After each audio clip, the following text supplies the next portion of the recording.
প্রিয় ভিউয়ার্স, আসসালামু আলাইকুম। দীর্ঘদিন পর বাংলাদেশ নিরাপদ খাদ্য কর্তৃপক্ষে একটি সরকারি চাকরির নিয়োগ বিজ্ঞপ্তি প্রকাশিত হয়েছে।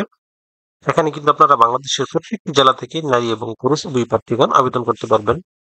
তো আবেদন শুরু কবে, শেষ কবে, কিভাবে আবেদনটি করতে হবে, কোন পদে আবেদন করতে কত টাকা লাগবে, কোন পদে আবেদন করতে কি কি যোগ্যতা লাগবে, সবকিছু এই ভিডিওটিতে বিস্তারিত আলোচনা করব। আশা করি ধৈর্য সহকারে ভিডিওটি দেখবেন। তার আগে আপনাদের কাছে ছোট্ট একটি রিকোয়েস্ট থাকবে, আপনারা যারা এখন অ্যাম্বিশন জব পয়েন্ট ইউটিউব চ্যানেলটি সাবস্ক্রাইব করেনি তারা চ্যানেলটি সাবস্ক্রাইব করে পাশে থাকা বেল আইকনটি প্রেস করে রাখেন। এতে পরবর্তীতে যে কোনো চাকরির আপডেট সার্কুলার প্রকাশিত হওয়ার সাথে সাথে নোটিফিকেশনে জানতে পারবেন। ভিউয়ার্স, এই সার্কুলারটিতে সর্বমোট ৩টি ক্যাটাগরিতে লোক নিয়োগ করা হবে। হিসাবরক্ষণ কর্মকর্তা পদে সর্বমোট একজন লোক নিয়োগ করা হবে। এটি নবম গ্রেডের একটি পদ। স্বীকৃত বিশ্ববিদ্যালয় হতে বাণিজ্য, হিসাব বিজ্ঞান, ব্যবস্থাপনা, ফাইন্যান্স, মার্কেটিং বা ব্যাংকিং এ প্রথম শ্রেণী বা সমমানের সিজিপিএ তে স্নাতকোত্তর ডিগ্রি অথবা দ্বিতীয় শ্রেণী বা সমমানের সিজিপিএ তে স্নাতক বা সম্মান সহ দ্বিতীয় শ্রেণী বা সমমানের সিজিপিএ তে স্নাতকোত্তর ডিগ্রি অথবা ৪ বছর মেয়াদী ন্যূনতম দ্বিতীয় শ্রেণী বা সমমানের সিজিপিএ তে স্নাতক ডিগ্রি থাকতে হবে। এরপরে হবে নিরাপদ খাদ্য অফিসার।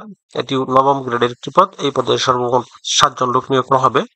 কোন স্বীকৃত বিশ্ববিদ্যালয় হতে অণুজীব বিজ্ঞান, রসায়ন, প্রাণ রসায়ন, ফলিত রসায়ন, পুষ্টি ও খাদ্য বিজ্ঞান, খাদ্য প্রযুক্তি, নিরাপদ খাদ্য ব্যবস্থাপনা বা খাদ্য প্রকৌশলে প্রথম শ্রেণী বা সমমানের সিজিপিএ তে স্নাতকোত্তর ডিগ্রি অথবা দ্বিতীয় শ্রেণী বা সমমানের সিজিপিএ তে স্নাতক সহ দ্বিতীয় শ্রেণী বা সমমানের সিজিপিএ তে স্নাতকোত্তর ডিগ্রি অথবা ৪ বছর মেয়াদী ন্যূনতম দ্বিতীয় শ্রেণী বা সমমানের সিজিপিএ তে স্নাতক ডিগ্রি থাকতে হবে। এরপরে হবে খাদ্য বিশ্লেষক।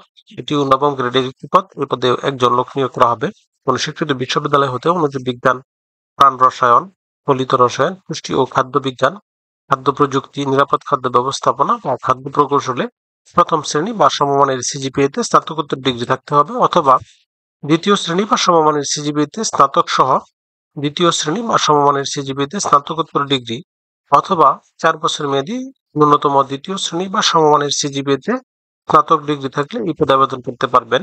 এখানে আরেকটি অত্যন্ত গুরুত্বপূর্ণ বিষয় হলো প্রার্থীর বয়স। এই প্রত্যেকটি পদে আবেদন করার ক্ষেত্রে প্রার্থীর বয়স ১লা এপ্রিল ২০২৫ তারিখে সর্বনিম্ন ১৮ বছর এবং সর্বোচ্চ ৩২ বছরের মধ্যে হতে হবে।